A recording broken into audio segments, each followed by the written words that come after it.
Listen closely, my friends. A man says something cruel to you in a crowded room, and for one full second, nobody breathes.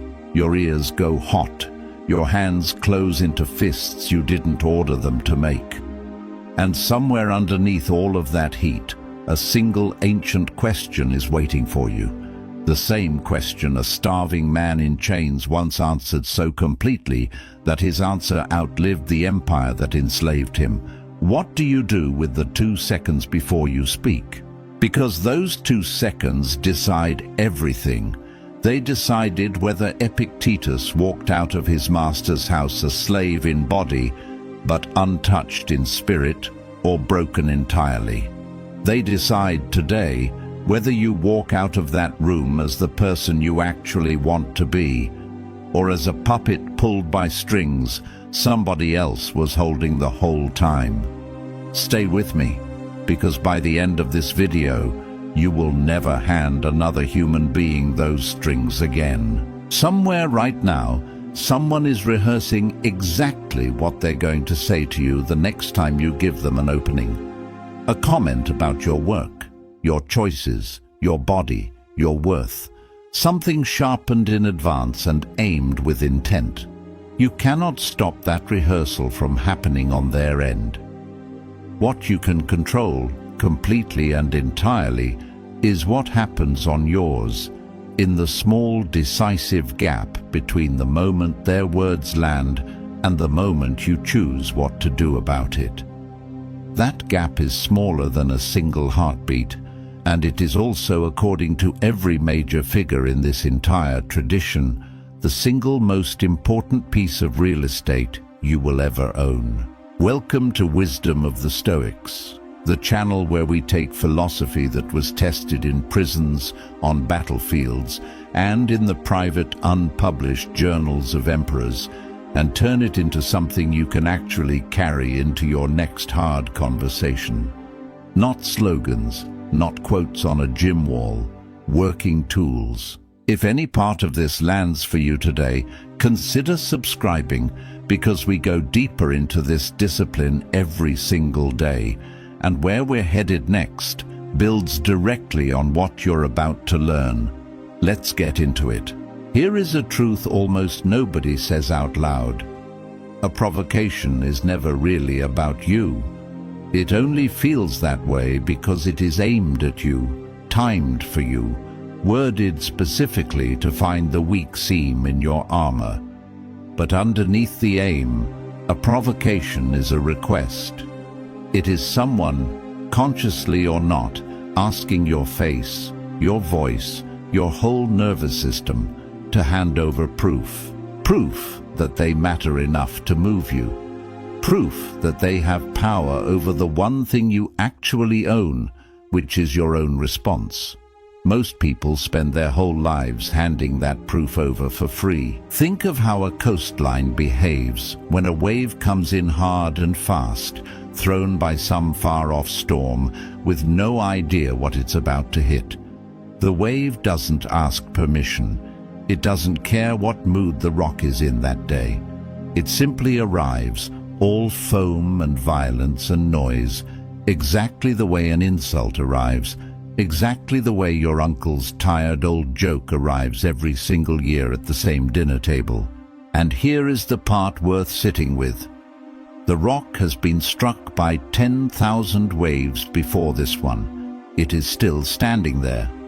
Not because it fought the wave, not because it screamed back at the tide, but because its shape was decided long before this particular wave ever formed out at sea. That is the entire secret hiding inside Stoic philosophy, and almost nobody names it clearly enough. Your composure is not something you invent in the moment of attack. It is something you have already built, wave by wave, long before the provocation ever reaches you. Marcus Aurelius understood this on a level that should genuinely unsettle you once you see it clearly. He was the most powerful man alive, the sole ruler of an empire that stretched from the fog of Britain to the deserts past the Euphrates, and yet in his private notebook, the one he never intended a single other soul to read, he was not writing about conquest. He was writing about the discipline of his own hegemonikon, the ruling faculty of the mind, the small inner throne room where every judgment about the world is actually made before it becomes a feeling. He understood something most of us go our entire lives without grasping. The insult never touches you. Only your judgment about the insult touches you. The words a person throws at you are just sound moving through air until your own mind decides what that sound means. And that decision, that quiet, almost invisible act of judgment, is the only place the entire battle is ever actually fought. Let that sink in for a second, because it changes the whole shape of the problem. You have been treating provocation like an external event happening to you. It is not. It is an internal event you are the sole author of. Nobody has ever made you angry. You have, every single time, without exception, made yourself angry in response to something they did. That sentence should make you a little uncomfortable. Good. Discomfort is where the actual training begins. So how did the Stoics train the hegemonikon to hold its shape under pressure, the way that shoreline rock holds its shape under a relentless tide? Through a discipline they called provoke, which is usually translated as attention, but the word carries far more weight than that thin English translation suggests.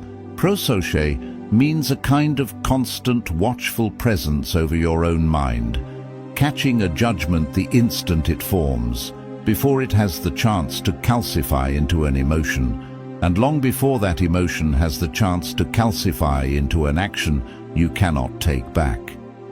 Epictetus taught his students to treat every single impression that arrived in their mind, especially the provoking ones, as a stranger knocking at a gate. You do not have to let every stranger in. You are allowed, he insisted, to stop the impression at the threshold and interrogate it before granting it entry into your judgment. Are you what you claim to be? Is this insult actually true?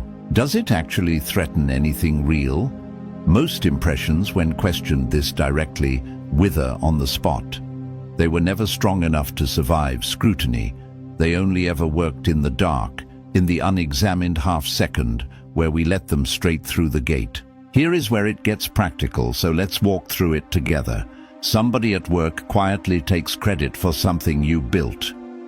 The old, unexamined version of you feels the heat rise instantly, already composing the sharp reply, already rehearsing the moment you'll correct them in front of everyone and watch them squirm. But now imagine, instead, stopping that impression at the gate the way Epictetus described.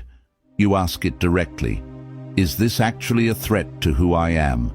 Or is it only a threat to how I am perceived in a single room for a single afternoon by people whose opinions will not matter to you in 5 years? And once you ask that question honestly, something remarkable happens.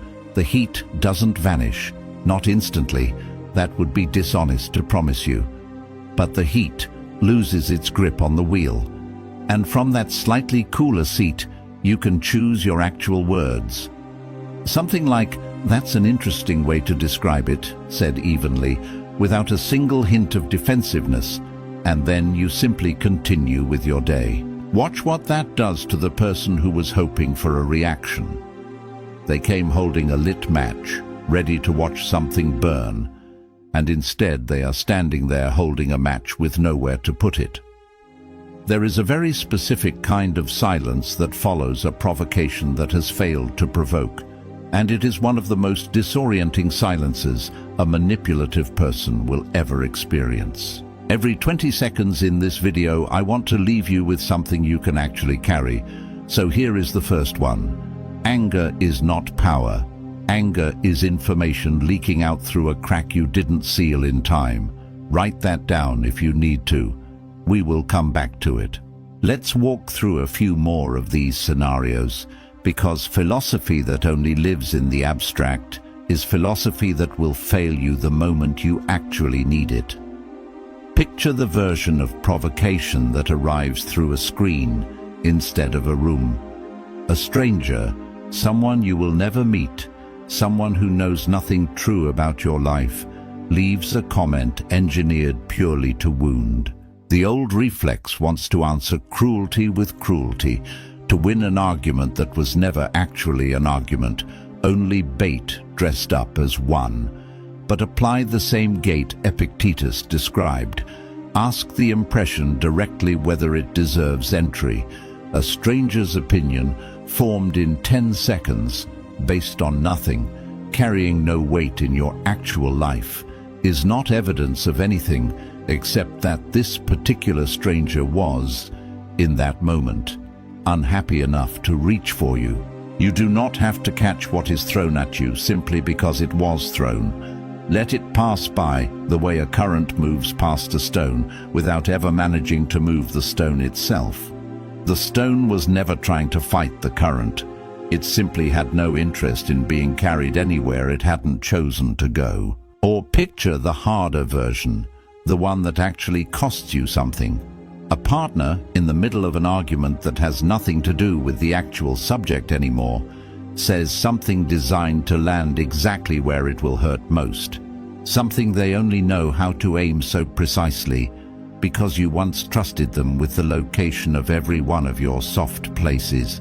This is a different order of provocation than a stranger's comment online, because it carries real history, real stakes, and real love tangled up inside the wound.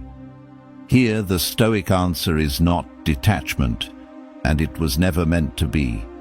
It is precision. You are allowed to say, clearly and without raising your voice, that what was just said crossed a line, and that you need a moment before continuing this conversation. That single sentence, delivered evenly, does more to protect the relationship than an hour of escalating retaliation ever could, because it draws a boundary without lighting the whole exchange on fire. Notice that this is not silence. Silence was never actually the point. Precision was always the point. Marcus's private sentence about welcoming correction was never meant to be spoken aloud to your provocateur. It was meant to be spoken silently to yourself, in the gap before your mouth opens, so that whatever comes out afterward comes from your own considered judgment, rather than from the wound being pressed on. Now, provocation does not always arrive as a whisper across a dinner table. Sometimes it arrives as a flood. Sometimes the wave isn't a joke from your uncle. It's a betrayal that could cost you everything you've spent a lifetime building. And this is exactly where most people quietly abandon Stoicism, because they assume it was only ever built for small, manageable irritations, comments online, minor family friction, forgettable slights. They assume that when the stakes become enormous, when the threat becomes existential, this philosophy simply runs out of road. Let me show you exactly why that assumption is wrong, using one of the most extraordinary examples of composure under total betrayal that history has ever recorded. In the final months of the Roman Republic, a senator named Cato stood as nearly the last obstacle between Julius Caesar and the total collapse of everything Rome had claimed to stand for.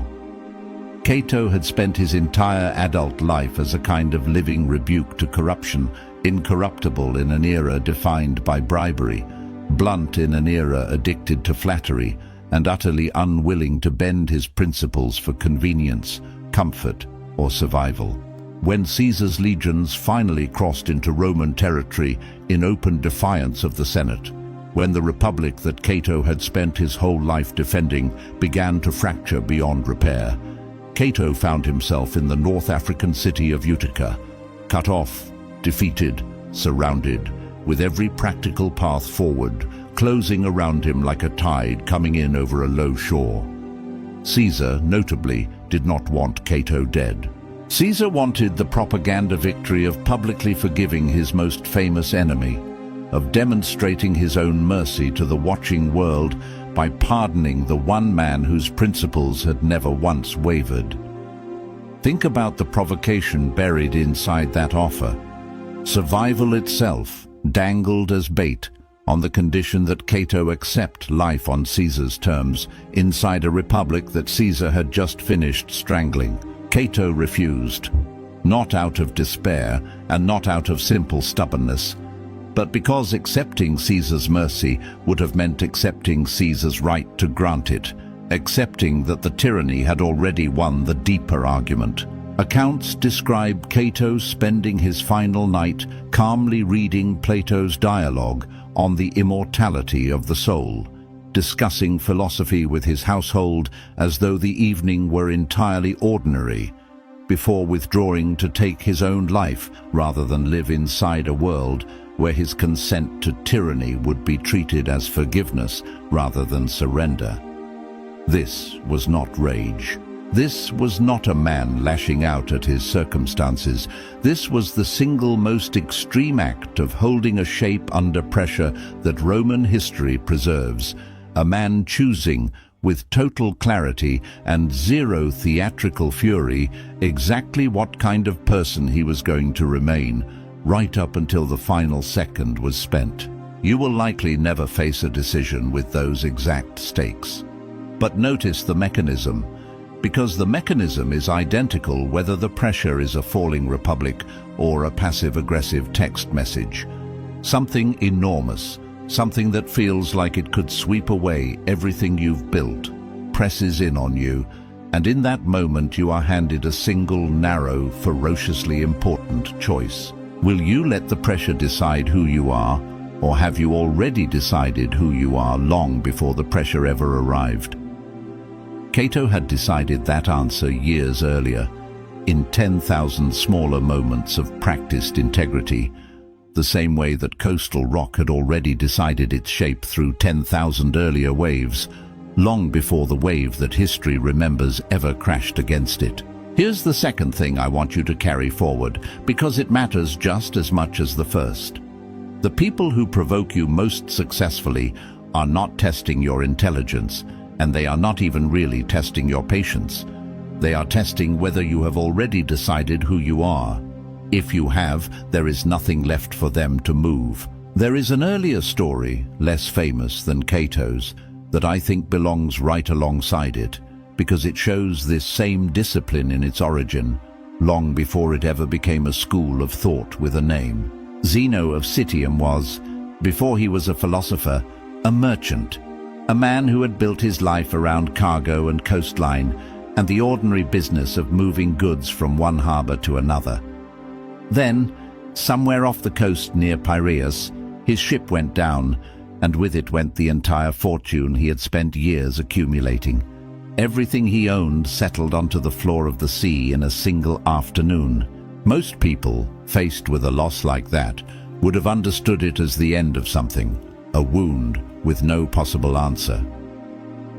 Zeno wandered into Athens with nothing, and by what historians describe as a kind of fortunate accident, ended up in a bookshop listening to a reading about Socrates and asked the bookseller where he might find a man like that. The bookseller pointed toward a philosopher walking by named Crates and told him simply to follow that man. Zeno did, and out of the wreckage of everything he'd built on the water, he built, over the following years, an entirely different kind of structure, one made of ideas rather than cargo, teaching from a painted porch in the middle of Athens that would eventually give this entire philosophy its name. The shipwreck did not hand Zeno his philosophy as a gift. It simply removed every excuse he had for not going looking for it. He later said, according to the accounts that survive him, that he made a prosperous voyage the very day he was shipwrecked, because the wreck was the exact event that finally sank him into philosophy in the first place. Notice what actually happened there, because it's easy to hear that story as merely inspirational and miss the mechanism underneath it. Zeno did not choose the storm. Nobody chooses the storm. What he chose was what to do with the wreckage the storm left behind, and that choice turned out to matter infinitely more than the wreck itself ever did. This is the doctrine the later Stoics would call the discipline of assent, deciding deliberately what a given event is actually permitted to mean about your life going forward, rather than accepting the meaning the event seems to be shouting at you in the moment. A provocation is a small shipwreck. It sinks something, usually your pride, sometimes your patience, occasionally a relationship that was already taking on water before the final wave hit. What you build out of the wreckage afterward has always, in every single documented case in this entire tradition, mattered more than the wreck itself. I want to address something directly, because if I don't, everything else in this video risks being badly misunderstood. None of this is an argument for becoming numb. None of this asks you to stop feeling the sting when it lands, or to pretend an injustice didn't happen, or to smile blankly while someone treats you badly and call that peace. The Stoics were extremely precise on this distinction, and it is a distinction modern pop philosophy tends to flatten completely.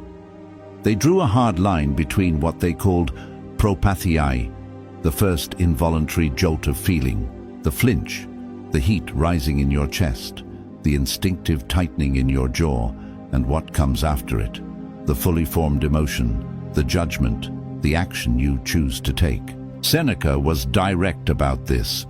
He said even the wisest person alive will still feel their pulse spike and their face flush the instant an insult lands, and that this first flinch is not a moral failure. It is simply what it means to carry a body wired for threat detection. The entire discipline, the actual philosophical work, lives in the half-second immediately after that flinch. Do you let the jolt write your next 60 seconds for you? Or do you let it move through you like weather moving through an open field, felt completely but never mistaken for something you have to obey? This is why standing up for yourself and practicing Stoic composure are not opposing forces the way people so often assume.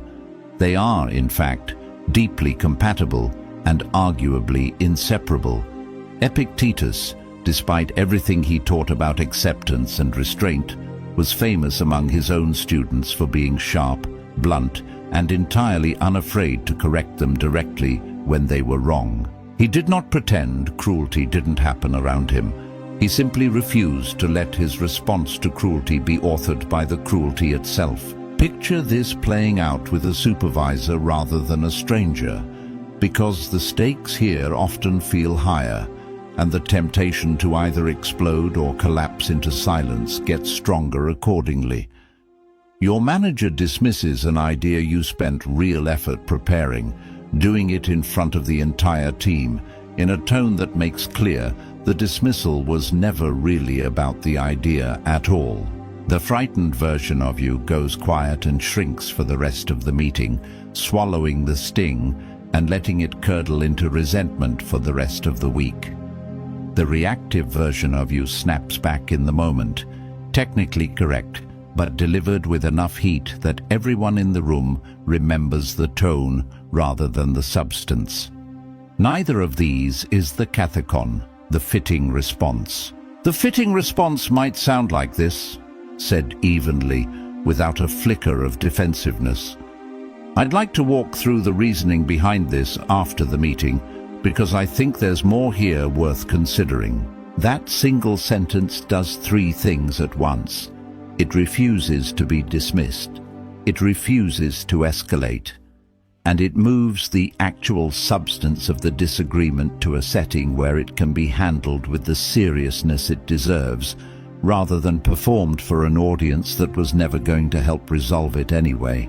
This is the sentence a person says when they have already decided, long before the meeting started, exactly how much power they're willing to hand over to somebody else's tone. There is an enormous difference between a person who says calmly, evenly, with their eyes steady, that what you just did was unacceptable and here is exactly why, and a person who screams the identical sentence red-faced with their hands shaking.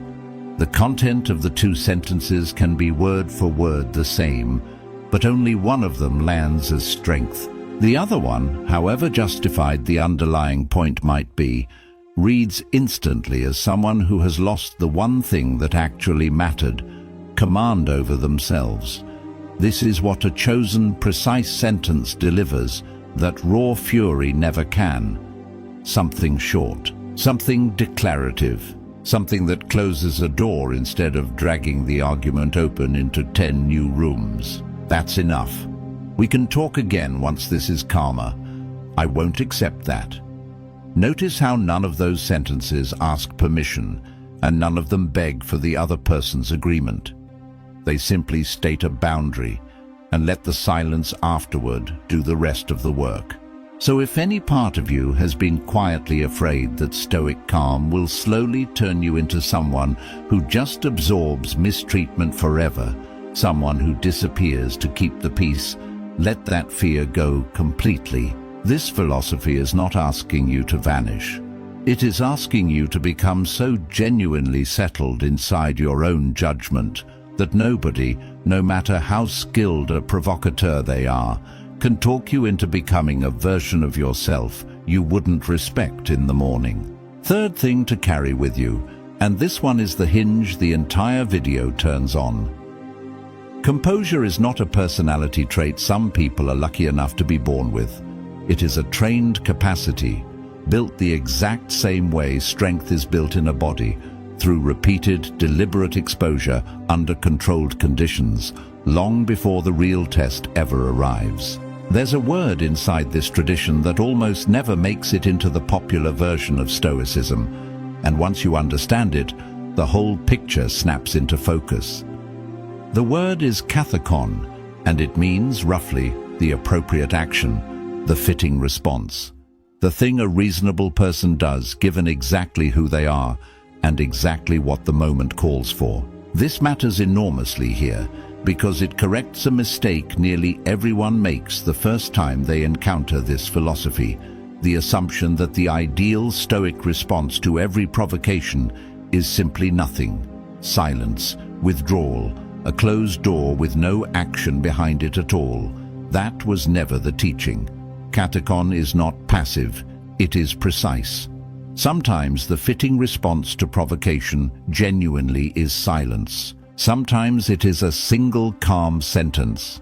And sometimes, when someone is actively causing harm to you or to somebody else, the fitting response is direct, immediate, and firm action, taken without a trace of the rage that would have made that same action reckless instead of appropriate. Picture a colleague quietly spreading a false version of events about you to people who matter for your career. Silence here would not be Stoic discipline.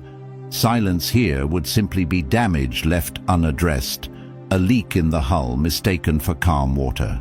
The fitting response, the kathekon, is to address it directly and plainly with the people who need the correction, stating the facts without heat and without exaggeration, and then letting the matter close. What makes this Stoic is not that you said nothing. What makes it Stoic is that you said exactly what needed saying, no more, no less, from a place of clear judgment rather than wounded pride. The Stoics never confused calm with passivity. They understood calm as the precondition for acting well, the clear water you need before you can actually see what's underneath the surface and respond to it correctly. This connects to another concept worth carrying with you: apatheia, a word that has been almost completely mistranslated by the centuries between us and the people who coined it. Apatheia does not mean apathy in the modern sense, a flat, checked-out indifference to everything happening around you. It means freedom from pathos in its destructive form, freedom from being dragged around by emotional storms you never consented to and never chose. It is not the absence of feeling, it is the absence of being owned by feeling. A person practicing apatheia can still feel the full weight of an insult, the full sting of betrayal, the full grief of real loss, and still remain the author of their own next action rather than a passenger inside a reaction somebody else triggered. This is precisely why the earlier distinction about the first involuntary jolt matters so much. Apatheia was never about preventing that jolt. It was about refusing to let the jolt make your decisions for you. And underneath both of these ideas sits a third, quieter concept called oikeiosis, which describes the natural process by which a living creature comes to recognize what genuinely belongs to it, what is actually its own, starting with its own body and mind, and gradually, through reflection, extending outward toward its own reasoned judgments as the truest possession it has. The Stoics argued that almost everyone misplaces this sense of ownership early in life, coming to believe that their reputation belongs to them, that other people's opinions belong to them, that the outcome of an argument belongs to them, when none of these things were ever actually theirs to hold in the first place. Provocation only works on us because we have, somewhere along the way, claimed ownership of things that were never truly ours. Once oikeiosis is corrected, once you genuinely relocate your sense of what belongs to you back to the one place it was always meant to live, your own judgments, your own choices, your own character, an insult simply has nowhere left to land. It arrives at a door and finds the house has moved, which brings us to the actual mechanics of how the Stoics trained for this, a discipline that is almost shockingly practical once you understand it, called premeditatio malorum, the premeditation of adversity. Here is the idea, stripped down to its simplest form. Instead of waiting for a provocation to catch you cold, in the one moment you're least prepared to handle it well, you deliberately walk through the scenario in advance, in vivid detail, while you are calm, safe, and nowhere near the actual conflict. You are not doing this to marinate in anxiety. You are doing it so that when the real moment eventually arrives, some part of your mind recognizes the shape of what is happening instead of experiencing it as a total ambush. Seneca wrote extensively about this to his friend Lucilius, warning against the kind of soft, unearned optimism that assumes people will always be fair, that betrayal only happens to other people, that the ground beneath you will always hold. He recommended instead actively rehearsing hard scenarios ahead of time, not to live inside fear, but to strip the shock value out of adversity before it ever arrives at your door. Consider a riverbed that has flooded before.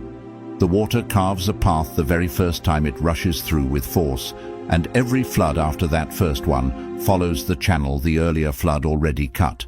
The land remembers in its own slow way, and the second flood does far less damage than the first, not because the water is weaker, but because the ground was already shaped to receive it. Premeditatio malorum is how you carve that channel deliberately, in your own mind, before the flood ever arrives, so that when provocation eventually comes, and it always eventually comes, it moves through a pathway you already prepared, rather than tearing through ground that has never been touched before. Here is exactly how to actually do this, because I don't want this idea to stay abstract for you. Take 5 quiet minutes tonight, maybe right before you fall asleep. Bring to mind the one person or the one recurring situation most likely to provoke you in the coming days. It might be a specific relative who reliably brings up an old wound at the next family gathering. It might be a co-worker whose passive comments have become a familiar pattern.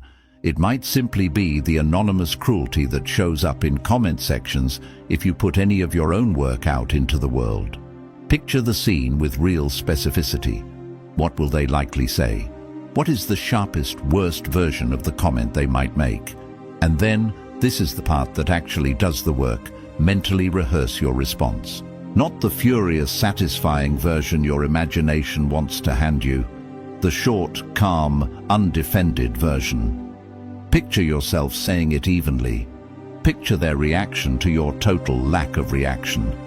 Picture yourself walking away afterward with your composure completely intact, maybe even carrying a quiet sense of having passed a test. Nobody else in the room even realized was being administered. There's a small physical companion to this mental rehearsal worth mentioning, because the body and the mind were never as separate as we like to pretend.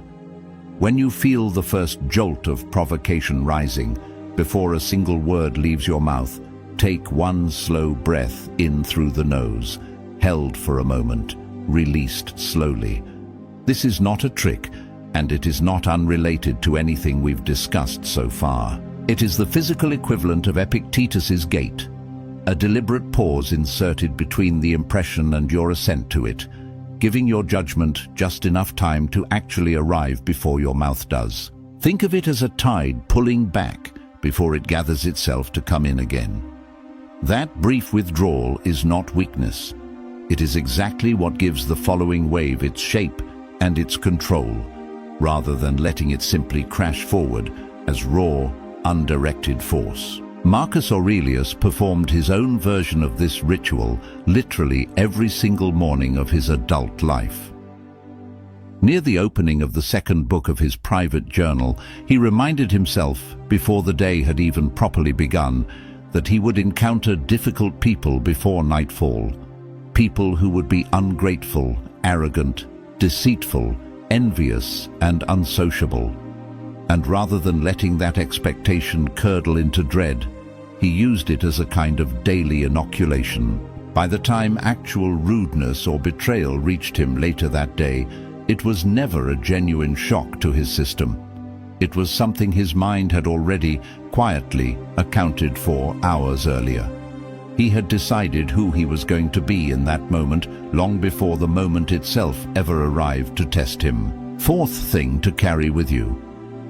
Most people wake up hoping nothing difficult happens today and then feel ambushed the instant something does. Train yourself to expect difficulty instead, and difficulty will find you already standing in the posture of someone who decided in advance exactly how they intend to meet it. But I want to be honest with you about something the highlight reel version of Stoicism almost never admits. Sometimes, even with the rehearsal, even with the perfect sentence ready and waiting, the anger does not simply evaporate the second you decide to be calm. Sometimes you deliver the composed response exactly as you practiced it. You walk away with your outward bearing completely intact, and your insides keep burning for hours afterward anyway. This is entirely normal. This is what it means to be a creature with a nervous system rather than a statue. And the Stoics, despite their reputation for icy detachment, actually understood this with a great deal of compassion, because nearly every major figure in this tradition lived through real, devastating loss themselves. Seneca endured exile, the loss of people close to him, and was eventually compelled to take his own life by a former student turned tyrant. Epictetus spent a significant portion of his life enslaved, and tradition holds that his leg was permanently damaged by a master's cruelty, a wound he reportedly endured without complaint, once famously warning his owner calmly that the leg would break if the pressure continued, and then simply noting once it did break that he had told him so. Marcus Aurelius buried multiple children, lived through a devastating plague that swept the empire, and was betrayed by men he had personally elevated and trusted. These were not men handing out calm advice from a position of comfort. They were men with every conceivable reason to become permanently bitter, who chose deliberately, effortfully, and repeatedly not to. So if the heat lingers in you after you've already handled a moment with outward composure, that does not mean you have failed at any of this. It means you're human, and humans process things on a timeline that isn't always convenient or immediate. There's a lesser-known figure worth bringing in here, because his story shows this endurance in a setting almost nobody talks about. Musonius Rufus, the teacher who would go on to shape both Epictetus and a generation of Roman Stoics after him, was exiled not once but twice for refusing to soften his teaching to suit whichever emperor happened to be in power that year.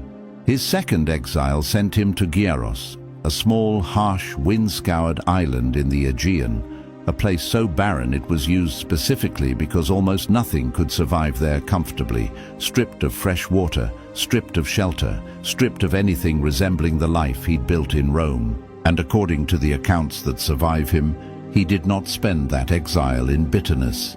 He kept teaching.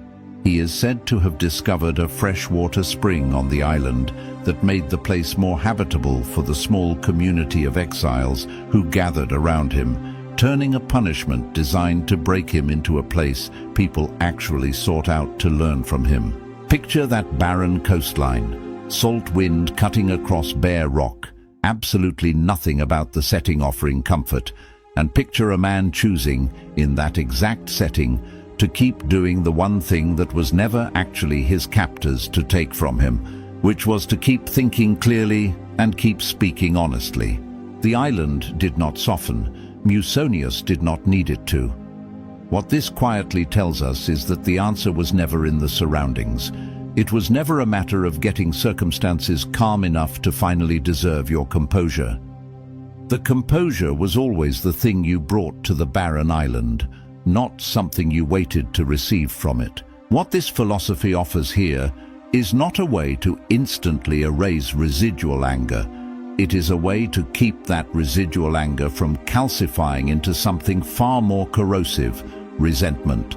Resentment is simply anger that has been allowed to set up permanent residence inside you, the difference between a bruise that fades and a wound you keep reopening every single time you think about the person who caused it.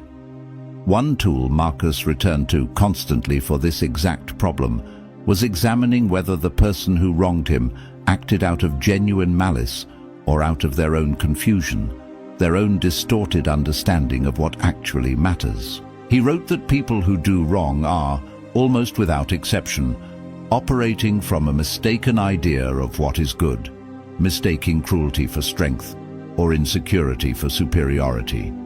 This does not excuse what they did, and it does not mean you owe them your forgiveness on demand, but it does something quietly useful. It moves the event out of the category of a personal wound aimed specifically at destroying you and into a different category entirely, closer to weather passing through. You don't lie awake resenting a storm for the damage it caused overnight. You note that it happened, you take whatever precautions make sense going forward, and you continue on. And for the anger that genuinely lingers past that reframe, give it a container instead of pretending it isn't there. Some people find it useful to set aside a short, specific window, 10 honest minutes that evening, where they let themselves fully feel and even write down the anger exactly as it is, completely unfiltered, no polishing, no philosophy yet. And then, when that window closes, they deliberately turn their attention elsewhere. This is not suppression. Suppression pretends the feeling isn't real. This is containment. You are simply refusing to let the feeling have unlimited, unsupervised access to the rest of your day. If any part of this is landing for you, drop a comment below and tell me about the moment you wish you'd had this kind of preparation ready before a provocation caught you completely off guard. I read every single one, and honestly, some of what people share in that comment section teaches me as much as any ancient text ever has. There is one more layer here, and I think it is the most important idea in the entire video, because it answers the question underneath every other question we've covered today. Why does any of this actually matter? What is genuinely at stake when someone tries to provoke you? Every time you meet provocation with the same energy it was delivered in, matching insult for insult, heat for heat, you are not protecting anything. You are surrendering the one thing that was never actually under threat in the first place, which is your own character. Think carefully about what a provocation can genuinely take from you if you let it. It cannot take your achievements. It cannot take the people who actually know and love you. It cannot rewrite the years you've already lived or erase the competence you've already earned. The only thing a provocation can ever actually steal from you is your composure, and it can only manage that theft with your own permission, granted the instant you decide to open the gate yourself. Picture a harbor wall built to hold back open water. Ships inside it ride out storms that would tear a smaller vessel apart out on the open sea, not because the water outside the wall is any gentler, but because something was built deliberately, stone by stone, long before the storm ever formed on the horizon. Marcus Aurelius described the trained mind in almost exactly this way, a fortress that no external chaos can actually breach unless the person standing inside it chooses, personally, to throw the gates open. He wrote that nothing outside the mind has the power to disturb it. The disturbance always originates from within, from the judgments we ourselves attach to what is happening to us. This is what is genuinely at stake every single time someone tries to provoke you. They are testing whether your gates are open, and every single time you meet that test with a chosen, calm, deliberate response instead of an explosion, you are not simply winning that one interaction. You are proving to yourself, in real time, under real pressure, that you are actually the person you have been quietly trying to become. Notice too that a harbor wall is never finished in a single season. Masons lay one course of stone, let it settle, and return to lay the next course only once the first has properly held. A wall built too quickly, in a hurry to look finished, is a wall that gives way the first time a real storm actually tests it. This is worth sitting with, because it means the provocations you are currently frustrated with, the ones that still occasionally get through your gates despite everything you now understand, are not evidence that this philosophy has failed you. They are simply the next course of stone waiting to be laid. Nobody in this entire tradition, not Marcus, not Epictetus, not Seneca, ever described themselves as finished. They described themselves as practicing every day for the rest of their lives, without exception, because the wall is never actually complete. It is only ever more or less thoroughly built than it was yesterday. There is something almost sacred hiding inside that fact, even completely outside of any religious frame. Every provocation you face in your ordinary life is, in its own small way, a kind of initiation disguised as an annoyance, an opportunity, wearing the mask of irritation, to practice becoming someone who is no longer run by their own impulses. And here is the part that should genuinely excite you. This compounds. Every single time you choose the composed response over the explosive one, the next provocation becomes slightly easier to meet well. You are not just managing one difficult moment in isolation. You are slowly building an entirely different relationship with your own reactivity, one deliberate repetition at a time, the exact same way that harbor wall was built. One stone laid carefully on top of the last, long before the first real storm ever arrived to test whether the work had been done properly. This is precisely why the Stoics never treated their philosophy as an academic subject to be admired from a comfortable distance. They treated it as a discipline, almost athletic in its demands. Epictetus repeatedly compared the philosophical life to training for the games at Olympia. Nobody gets to skip the difficult, unglamorous days of practice and still expect their body to perform when the real competition arrives. Every provocation that shows up in your actual life, the sharp comment from a colleague, the old wound your relative reopens without thinking, the cruelty of a stranger who will never even remember your name by tomorrow, every single one of these is a training rep, not an inconvenience standing between you and your day. The actual event your entire practice has been quietly preparing you for. So here is the sentence I want you to walk away with today, the one you can return to the very next time you feel your chest tighten and your face go hot before you've even chosen a single word. If someone can show me I am mistaken, I will gladly change my mind, because it is the truth I am after, and the truth has never actually harmed anyone. Say it internally before you say anything out loud at all. Let it do its work in that narrow half-second between the provocation and your response, the exact half-second where every version of your future character is quietly being decided. The gates are yours.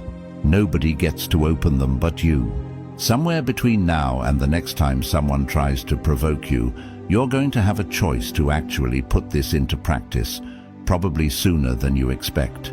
It might be small, a comment that stings for a second and is forgotten by dinner. It might be large, the kind of moment that tests everything you think you actually believe about yourself. Either way, you now know something most people go their whole lives without ever examining closely: that the reaction is never mandatory, that the gate has a lock, and that you have always been the one holding the key. If this video gave you something